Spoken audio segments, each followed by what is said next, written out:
Binsun TV, saluran dakwah Samarinda.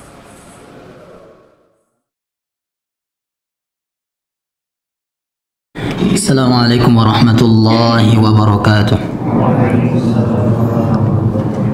Alhamdulillah rabbil alamin, assalatu wassalamu ala rasulillah wa ala alihi wa ashabihi wa man tabi'ahum bi ihsanin ila yaumiddin. Ya ayyuhalladzina amanu taqullaha haqqa tuqatih wa la tamutunna illa wa antum muslimun. Ya ayyuhan nasu taqu rabbakumul ladzi khalaqakum min nafsin wahidah wa khalaqa minha zawjaha wa batha minhuma rijalan katsiran wa nisaa'a wattaqullaha alladzi tasaaluna bihi wal arham innallaha kana 'alaykum raqiba. Ya ayyuhalladzina amanu taqullaha wa qulu qawlan sadida yuslih lakum a'malakum wa yaghfir lakum dhunubakum wa man yuti'illaha wa rasulahu faqad faza fawzan 'azima. أما بعد فإن أحسن الكلام كلام الله وخير الهدى هدى محمد صلى الله عليه وسلم وشر الأمور محدثاتها فإن كل محدثة بدعة.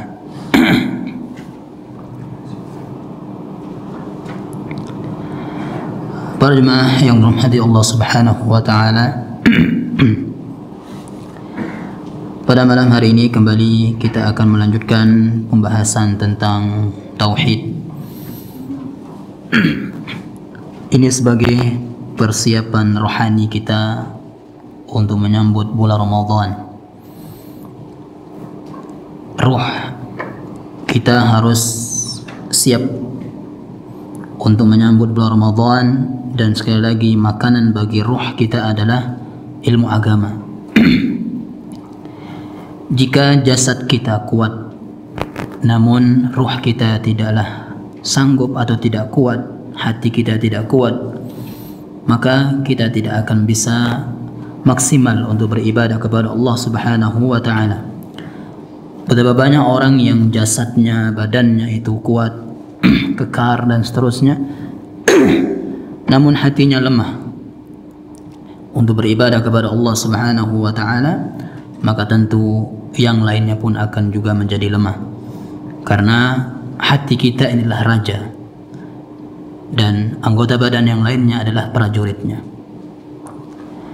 Oleh karena itu, yang harus kita selalu memperhatikannya adalah kebersihan hati kita, kekuatan hati kita, makanan bagi hati kita. Dan makanan hati kita yang paling terbesar adalah mentauhidkan Allah Subhanahu wa taala. Sebagaimana sudah kita sebutkan bahwasanya tujuan kita, di antara tujuan mempelajari tauhid ini adalah untuk agar memperkuat cinta kita kepada Allah, harap kita kepada Allah, dan takut kita kepada Allah Subhanahu wa taala.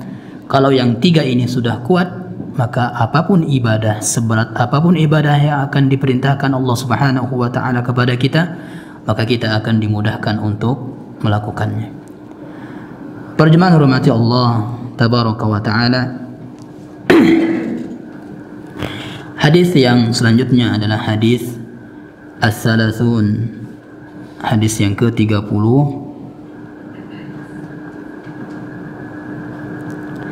dari sahabat Aisyah radhiyallahu taala anha, anna Nabiy sallallahu alaihi wasallam ba'atha rajulan ala sariyatin. Nabi sallallahu alaihi wasallam mengutus seseorang ala sariyatin, mengutus seseorang untuk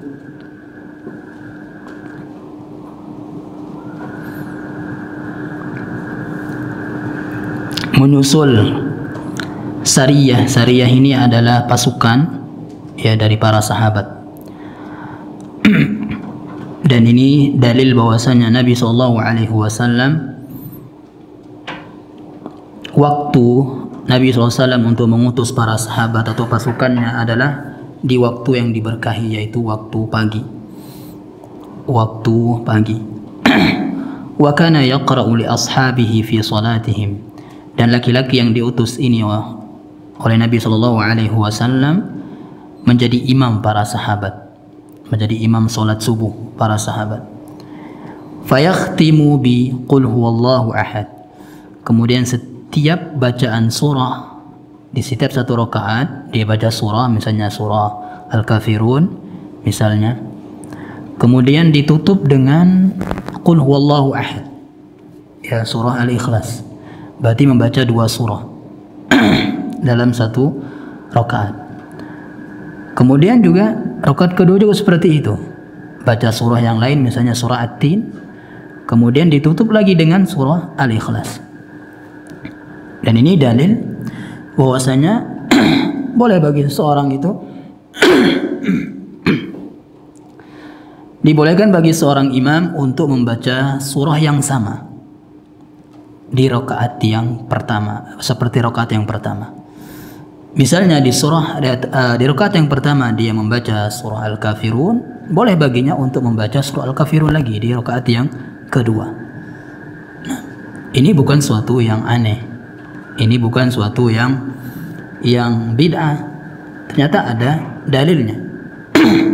Ya, ada dalilnya. Jangan kita tercengang, kok ini baca surah kok sama, apa enggak ada hafalannya? Ya, enggak. Ya. Karena ini kita ingin menunjukkan inilah yang sunnah juga. Ya, yang sunnah seperti ini juga. Nah.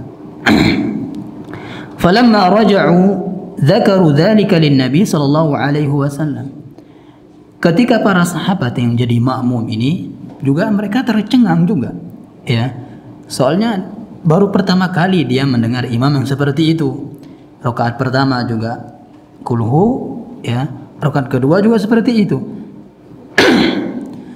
Sehingga mereka menceritakan kejadian ini ke Rasulullah sallallahu alaihi wasallam. Faqala, maka Nabi SAW setelah mendengar cerita demikian, Nabi berkata, saluhu li ayyi syai'in yasna'u dzalik. Tanya kepada dia, kenapa dia melakukan hal yang demikian? Fasa'aluhu, kemudian para sahabat pun bertanya kepada orang tadi yang jadi imam tadi. Faqala, dia pun berkata, yang jadi imam menjawab, li'annaha sifatur rahman.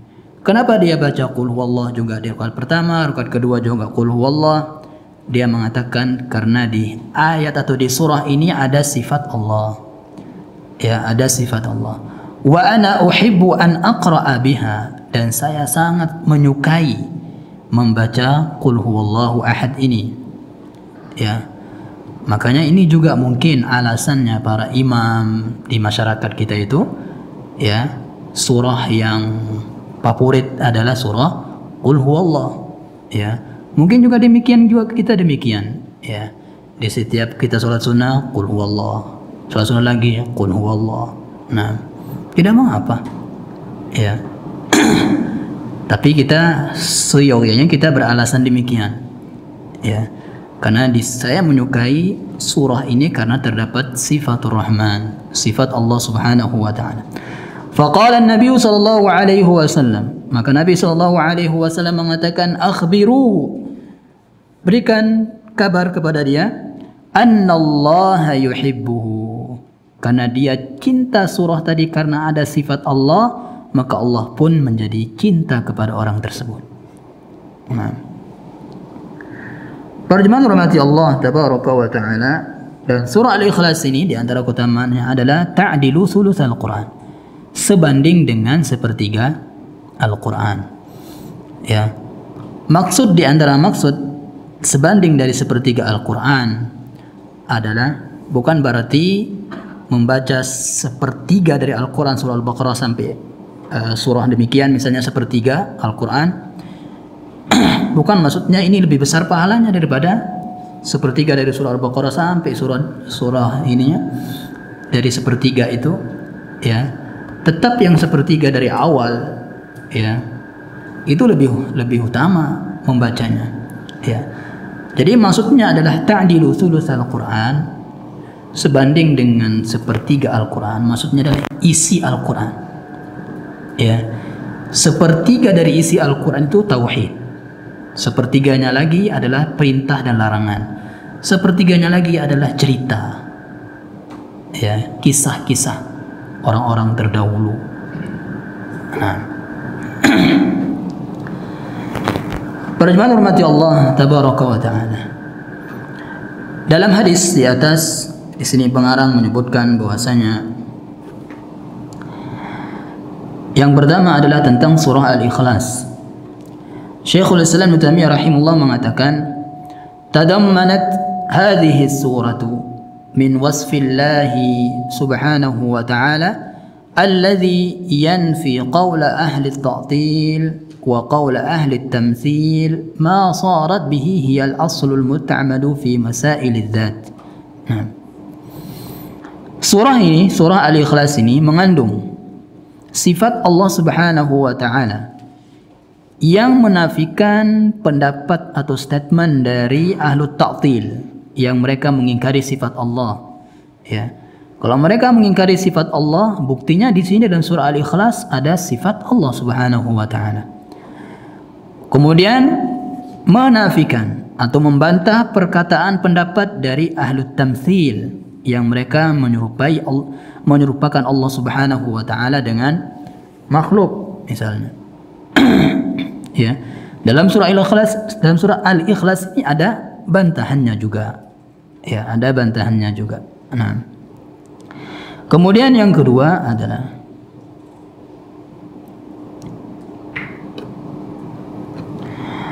berkata Imam Al-Hafiz Ibnu Abdul Barr, ahlu sunnati mujami'una. Ahlu sunnah itu telah sepakat ala al-iqrari bis sifatil waridati kulliha fil Qur'ani was sunnati wal imani biha. Sepakat bahwasanya para ulama ahlu sunnah itu telah menetapkan bahwasanya sifat-sifat yang ada dalam Al-Quran dan Sunnah itu harus kita imani, harus kita imani. Wa hamliha 'ala al-haqiqati la 'ala al-majaz. Harus kita fahami seperti hakikatnya. Ya, seperti yang kita fahami. Ya. Misalnya sifat Allah Subhanahu wa taala memiliki sifat tangan. Harus kita pahami, tangan ya tangan. Ya. Misalnya kaki ya kaki. Nah, tapi kita nggak boleh menyerupainya dengan makhluk, ya, dan tidak boleh menghayal. Kata tangan itu sudah ma'ruf, sudah maklum, nggak perlu lagi ditahrif atau nggak perlu lagi dipalingkan, ya, tidak perlu lagi dipalingkan ke makna yang lain. Nah, bukankah Allah Subhanahu wa taala mengatakan Al-Qur'an ini diturunkan agar kalian dengan bahasa Arab, dengan bahasa kalian. Ya, dengan bahasa kalian itu bahasa Arab. Makanya para sahabat itu ketika turun ayat-ayat yang ada sifat-sifat Allah Subhanahu wa taala, mereka enggak bertanya ke Nabi. Ya, seperti apa ini, seperti apa itu, enggak. Karena mereka sudah faham. Nah, sudah faham. Maka dari itulah perkataan Imam Malik, ya, rahimahullah ta'ala, dia mengatakan al-istiwa'u ma'lum. Istiwa, yang namanya istiwa itu sudah difahami oleh para sahabat seperti itu. Ya, istiwa itu yang dimaksud adalah seperti yang difahami oleh para sahabat. Maka para sahabat enggak bertanya bagaimana istiwanya. Istiwa itu ma'lum. Wal kaifu majhul. Yang majhul itu adalah hakikat dari istiwa itu seperti apa. Yang hanya tahu adalah Allah Subhanahu wa taala. Nah, wasu'alu anhu bidah, dan bertanya tentang hakikat, ya, kaifiyah istiwa itu adalah bid'ah. Yang namanya istiwa adalah berada di atas. Itu namanya istiwa. Makanya para sahabat enggak bertanya. Ya. Tapi sekarang bagaimana cara istiwa Allah? Apakah duduk kah, berdiri kah? Nah, itu majhul. Ya, itu enggak diketahui kecuali Allah Subhanahu wa taala. Dan istiwa itu, ya, istiwanya Allah Subhanahu wa taala sifat fi'liyah. Ya, sifat fi'liyah, bukan sifat dzatiyah. Nah, yang sifat dzatiyah adalah sifat al-ulu, kata Syekhul Islam Taimiyah rahimahullah. Jadi sifat dzatiyah sudah kita sebutkan. Sifat dzatiyah adalah sifat yang selalu ada pada Allah Subhanahu wa taala. Ya, seperti Allah punya mata, seperti Allah al-hayat yang maha hidup. Nah, selalu ada pada Allah Subhanahu wa taala sifat dzatiyah. Adapun sifat fi'liyah itu adalah kehendak Allah, bagaimana yang Allah inginkan untuk melakukan sifat tersebut. Misalnya kalam itu berbicara sifat fi'liyah. Kapan Allah Subhanahu wa taala ingin berbicara, Allah akan berbicara. Ya, kalau tidak ingin ya enggak. Sesuai dengan kehendak Allah Subhanahu wa taala. Begitu juga dengan istiwa itu. Cara istiwa itu bagaimana yang dikehendak Allah Subhanahu wa taala. Nah, sifat fi'liyah.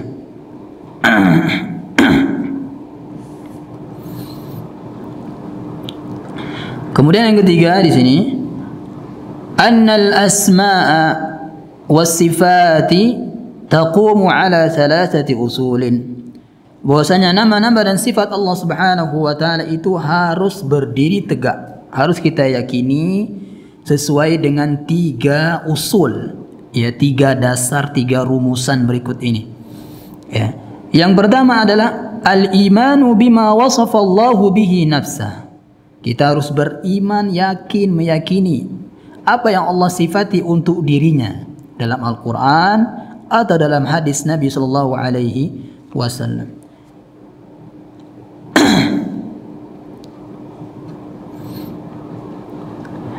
Kemudian yang kedua adalah tanzihullahi ayyumathala syai'un min sifatihi. Kita harus membersihkan, mensucikan Allah Subhanahu wa taala dari dipermisalkan dengan suatu apapun. Ya. Dipermisalkan suatu apapun. Karena Allah Subhanahu wa taala berfirman, "Laisa kamitslihi syai'un wa huwas samiul basir." Allah tidak ada serupa dengannya, tidak ada yang sepertinya. Suatu apapun itu enggak ada yang seperti Allah Subhanahu wa taala sifatnya. Nah, wa huwas samiul basir, dan dia maha mendengar dan maha melihat. Kemudian dalam surah Al-Ikhlas itu walam yakul lahu kufuwan ahad. Nah, ini juga untuk tadi membantah alut tamtsil yang menyerupakan Allah Subhanahu wa taala atau yang menghayal. Ya, menghayal kalau kita cerita Allah itu punya tangan, dia hayal. Berarti tangan Allah itu sama seperti tangan manusia, dia menghayal gitu. Nah, itu enggak boleh. Nah, dan emang seperti itulah yang diinginkan oleh syaitan, jemaah. Ya, jadi syaitan itu sangat berusaha sekali untuk mengganggu kita melakukan kesyirikan. Ya, bahkan berpikir syaitan itu membisiki kita, siapa menciptakan Allah? Ya, mungkin sebagian kita pernah dibisiki seperti ini. Kalau Allah itu ada, siapa ya yang menciptakan Allah? Nah, jadi ini bisikan syaitan. Bagaimana syaitan itu ya menginginkan kita sebagai temannya tinggal di neraka. Ya, syaitan itu. Bagaimana kita itu harus kafir kepada Allah Subhanahu wa taala, ya dzambillah. Nah. Kemudian yang ketiga, asas yang ketiga dalam beriman kepada sifat dan nama Allah Subhanahu wa taala adalah qat'ut tam'i an idraki kaifiyati sifatir rabbi. Ya. Kita harus benar-benar tidak menginginkan, tidak tamak, ingin tahu, tidak kepo lah bahasa sekarang ya. Jadi kita nggak boleh kepo bagaimana sih, ya, bagaimana sih sifat Rabb itu, sifat Allah Subhanahu wa taala, hakikatnya. Ya. Nah. Wasu'alu anha bid'ah, dan bertanya tentangnya adalah kebid'ahan.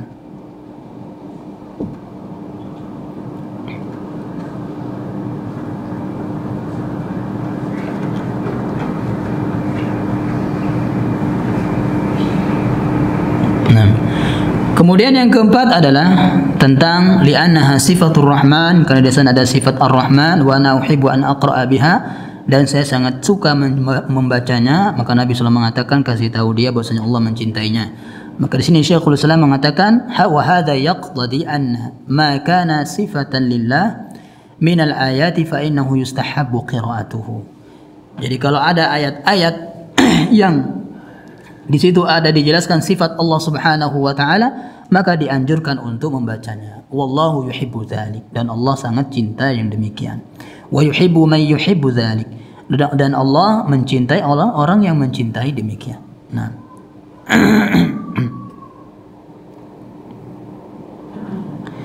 ولا خلاف بين المسلمين في استحباب قراءة آيات الصفات في الصلاة الجهرية التي يسمعها العامي وغيره بل بسم الله الرحمن الرحيم من آيات الصفات. Nah, bahkan Bismillahirrahmanirrahim itu adalah termasuk ayat sifat. Ya, Bismillahirrahmanirrahim. Dan ini juga bisa jadi dalil bahwasanya sesekali kita memperdengarkan basmalah itu kepada makmum. Ya. Ini juga pendapat Imam Ibnu Qayyim rahimahullahu taala. Sesekali kita membaca basmalah itu dengan besar. Ya, dengan suara yang dikeraskan. Karena juga termasuk sunnah juga demikian. Wa kadzalika awwalu suratil hadid, begitu juga awal dari surah al-hadid, wallahu bima ta'maluna basir, yang akhirnya adalah wallahu bima ta'maluna basir. Hiya min ayatis sifat, dan dia termasuk ayat-ayat yang terdapat sifat-sifat Allah Subhanahu wa taala.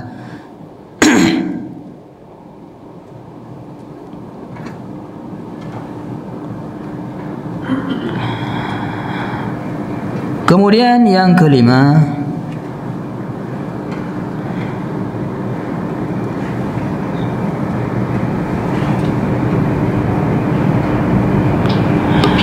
sifat Allah Subhanahu wa taala dilihat dari ada tidaknya pada nas Al-Quran atau Sunnah itu dibagi menjadi dua. Yang pertama adalah sifat subutiyah, yang kedua sifat salbiyah. Ya. Sifat subutiyah itu adalah sifat-sifat yang Allah sifati dirinya di Al-Quran dan Sunnah. Itu sifat subutiyah namanya. Ya. Kemudian yang kedua sifat manfiyah, yaitu sifat salbiyah. Ya, sifat-sifat yang Allah tiadakan, yang Allah tidak sebutkan dalam Al-Quran, dalam Sunnah. Ya, tapi Allah sembunyikan. Di antara doa tawassul Nabi SAW ketika berdoa adalah menyebut-nyebut nama sifat Allah, kemudian mengatakan, aku berdoa dengan nama-nama yang engkau simpan untuk dirimu. Ya, yang itu hanyalah engkau lah yang tahu. Nah, disinilah nama Allah itu tidak terbatas. Nah, tidak terbatas. Jadi bukan hanya 99 saja. Yang 99 itu maksudnya adalah yang dihafal dan ada pahalanya. Itu maksudnya. Siapa saja yang menghafal 99 nama, bukan 99 khusus yang ada ditulis dalam Al-Quran itu, atau di kulit Al-Quran kan ditulis 99 nama, bukan hanya itu saja. Ya, semua pokoknya 99. Kalau kita hafal 99 nama, entah nama dan sifat Allah yang mana saja, yang penting ada dalam Al-Quran dan Sunnah. Ya, yang penting 99 nama kita hafal, fahami, pelajari, fahami dan amalkan. Baru dakhal jannah, baru dapat keutamaan masuk surga. Ya, bukan hanya dihafal saja, bukan hanya untuk dinyanyikan sebagai nunggu-nunggu iqamah, ya kan. Nah, bahkan sekarang kan mereka hanya menetapkan ya sifat Allah Subhanahu wa taala atau nama Allah itu hanya 21 nama atau 21 sifat. Wujud, qidam, baqa, apalagi mukhtal, apa ya, alhamdulillah lupa ya. Nah, dulu hafal itu untuk ini waktu sering-sering bid'ah dulu ya. Nah,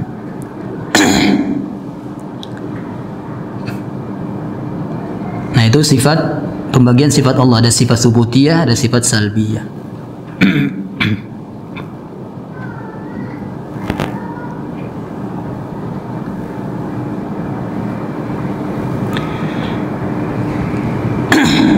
Kemudian selanjutnya hadis yang ke-31 dari sahabat Abu Hurairah radhiyallahu anhu, anna Nabi sallallahu alaihi wasallam, bahwasanya Nabi sallallahu alaihi wasallam qala, bersabda, lamma khalaqallahu al-khalqa, ketika Allah menciptakan makhluknya, Ya, setelah Allah menciptakan makhluknya, kataba fi kitabihi, Allah mencatat di kitab Al-Lauhul Mahfuz, fahuwa indahu fawqal arsy.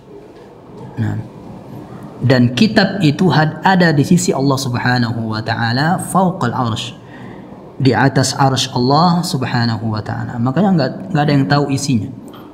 Ya, kitab tersebut. Nah, atau catatan tersebut. Kemudian Allah Subhanahu wa taala berfirman, "Inna rahmati taghlibu ghadabi." Sesungguhnya kasih sayangku itu mengalahkan kemurkaanku. Nah, di sini menjelaskan bahwasanya kasih sayang Allah itu sangat luas sekali, sehingga orang-orang yang banyak bermaksiat atau berlumuran maksiat, ya, maka janganlah putus asa. Ini dalil sebagai penyejuk hati kita, yang banyak maksiat misalnya, maka inna rahmati taghlibu ghadabi, sesungguhnya kasih sayang Allah itu mengalahkan kemurkaannya. Nah,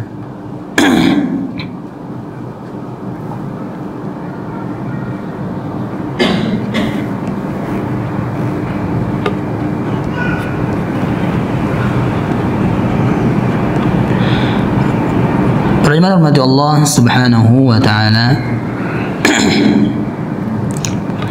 Di sini di antara faedah dari hadis ini yang pertama adalah Imam Ibnu Khuzaimah, dia mengatakan fal khabaru dalun ala anna rabbana jalla wa ala fawqa arsyihi.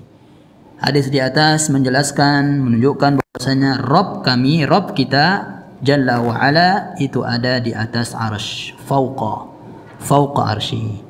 Di sini disebutkan fauqa agar kita faham, ya, bahwasanya Allah itu tidak menyentuh dengan arsy itu. Ya, Allah tidak menyentuh dengan arsy. Fauqa. Jadi fauqa itu misalnya lantai di atas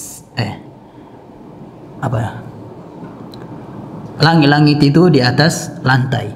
Maka bahasa Arabnya as-saqfu fauqa. Ya. Jadi pakai fauqa karena enggak nyentuh. Nah, nah di sini juga fauqa pakainya fauqa arsyihi. Berarti Allah itu enggak nyentuh. Enggak boleh kita berkeyakinan Allah itu menyentuh dengan arsy. Kenapa? Karena arsy itu makhluk. Enggak mungkin Allah itu menyentuh dengan makhluk. Ya, makhluknya. Jadi kalau kita berkeyakinan seperti itu, berarti ada keyakinan manunggaling Gusti. Nah, itu apa? Kaulah Gusti, ya, jadi menyatu dengan Allah katanya. Sampai-sampai apa yang engkau lihat maka itulah Allah, ya. Ini keyakinan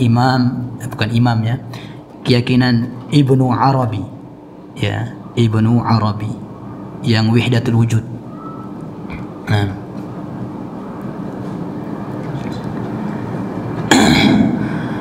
kemudian Imam Ad-Darimi juga mengatakan di sini, ittafaqatil kalimatu minal muslimin.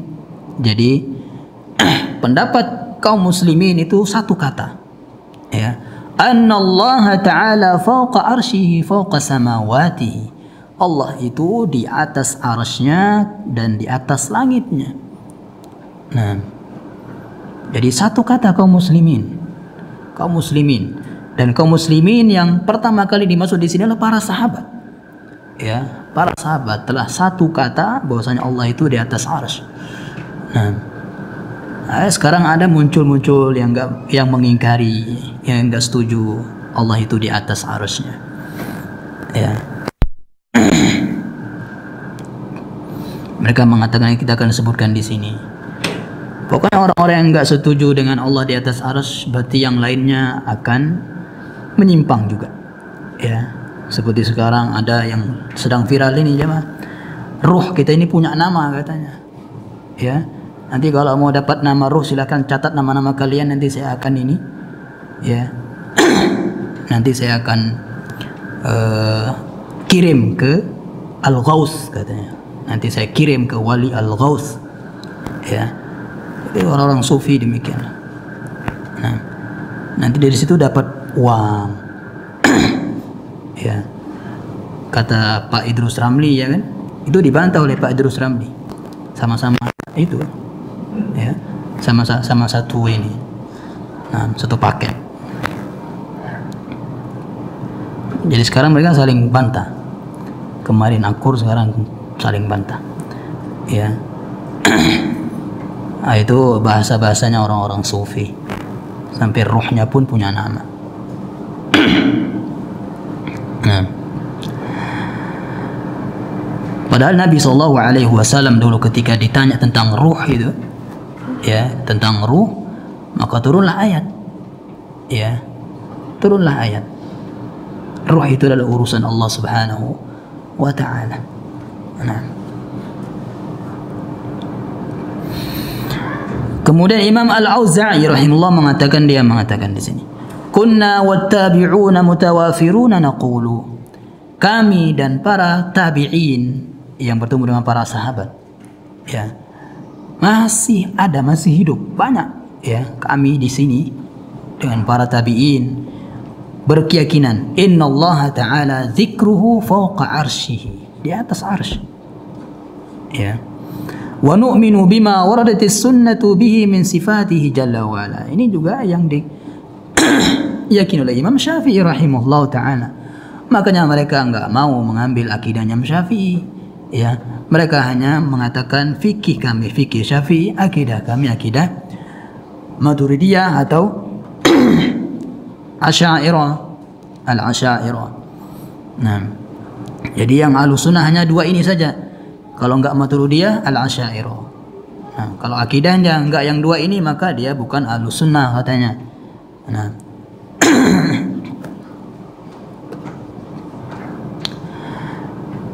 Kemudian faedah yang kedua adalah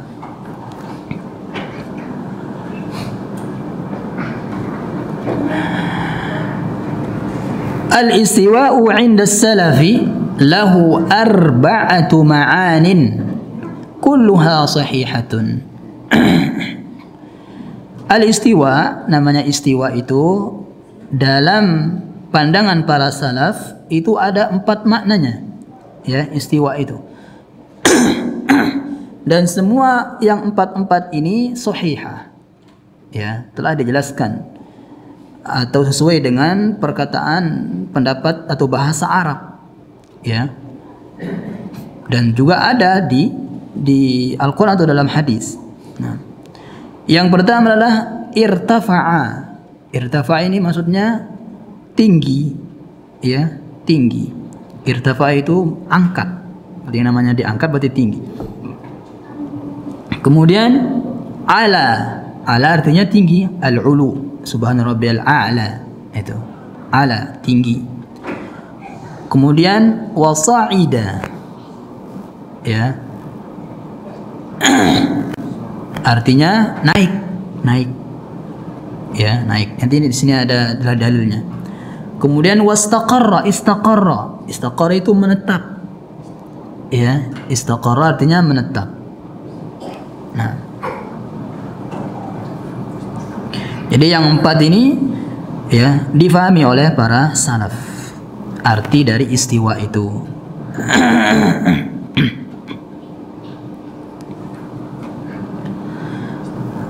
Para jemaah hormati Allah Subhanahu wa taala. Kemudian yang ketiga adalah ulu, sifat tinggi itu ada 3 makna, ya. Jadi kalau kita mengatakan subhana rabbiyal a'la di sini maksudnya ada 3, ya, yaitu uluwul qadar, ya, kedudukan Allah itu tinggi, qadar, kedudukan Allah itu tinggi. Kemudian wa uluwul qahar, ya, kekuasaan atau keperkasaan atau kekuatan dan seterusnya itu tinggi Allah Subhanahu wa taala. Kemudian wa uluwuz zat Allah itu tinggi, ya, zat Allah itu berada di tempat yang tinggi. Nah, uluwuz zat. Faman jahada uluwaz zati faqad jahada lawazim ismihi al-ali.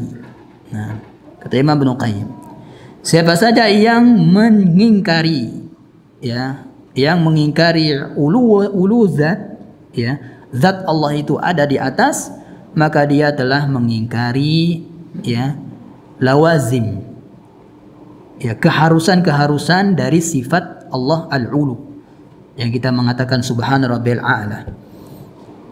Ya. Jadi mereka mengatakan dalam sujudnya subhana rabbil a'la, tapi berkeyakinan Allah itu di hati, berkeyakinan Allah itu di mana-mana, berkeyakinan Allah enggak di bumi, enggak di luar bumi, enggak nyambung dengan bumi, enggak terpisah dengan bumi. Jadi kita bingung. Ya, Allah itu di mana? Jadi seolah-olah dia menyembah sesuatu yang enggak ada. Nah, itu nanti maksudnya. Ya. Nah. Kemudian yang keempat, dalil akan keberadaan Allah itu di atas al-ulu, ya, di atas makhluknya adalah fitrah, ya, fitrah manusia. Fitrah yaitu yang sudah dicantumkan, yang sudah, ya, yang dari lahir sudah ada gitu loh, ya, dari lahir sudah ada. Seperti apa contohnya? Kalau kita berdoa, hati kita itu pasti condong ke atas, ya. Nggak mungkin hati kita itu kemana-mana, enggak, ya, kecuali yang nggak khusyuk, ya. Ya. Jadi kalau kita khusyuk itu hati kita akan ke atas, tangan kita juga seperti ini. Mereka mengatakan nggak bisa berdalil kalau dengan seperti ini, kalau tangan kita seperti ini seolah-olah Allah itu di atas, katanya. Nggak bisa, karena emang itu ada berdoa, katanya. Ya. Padahal itu dalil bahwasanya Allah itu di atas. Nah, mata kita juga mengangkat seperti ini, berarti Allah itu di atas juga. Nah, dan mereka secara tidak sadar juga mengangkat tangannya seperti ini, walaupun mereka mengingkari Allah di atas. Itu fitrah manusia. Nah, kemudian juga secara akal, ya, secara akal. Secara akal yang namanya raja itu pasti di atas. Secara akal itu. Raja sekarang ada di raja di bumi ini, ya, raja di bumi ini pasti dia tempatnya lebih atas daripada yang lainnya. Ini secara akal. Bagaimana Allah Subhanahu wa ta'ala rajanya raja. Nah. Kemudian kitab dan sunnah ini banyak ribuan dalil kitab dan sunnah. Kalau mereka mau sejuta akan ada, ya. Kemudian ijma' para ulama, ijma' para sahabat, ya, kesepakatan para sahabat. Nah,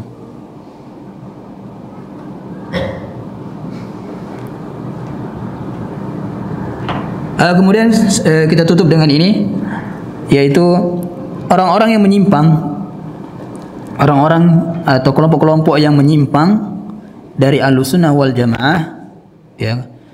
Kalau kelompok yang menyimpang atau keluar dari Ahlussunnah dalam memahami sifat al-ulu ini. Yang pertama adalah mereka menafsirkan bahwasanya Allah itu, berkeyakinan Allah itu ada di mana-mana. Zatnya Allah itu ada di mana-mana. Ini pendapat Jahmiyah, Mu'tazilah dan selain dari mereka. Ya. Yang kedua, bahwasanya ada yang mengatakan bahwasanya Allah itu laisa dakhilal alam. Allah itu enggak di dalam alam, maksudnya enggak di bumi. Wala kharijah, juga tidak di luar.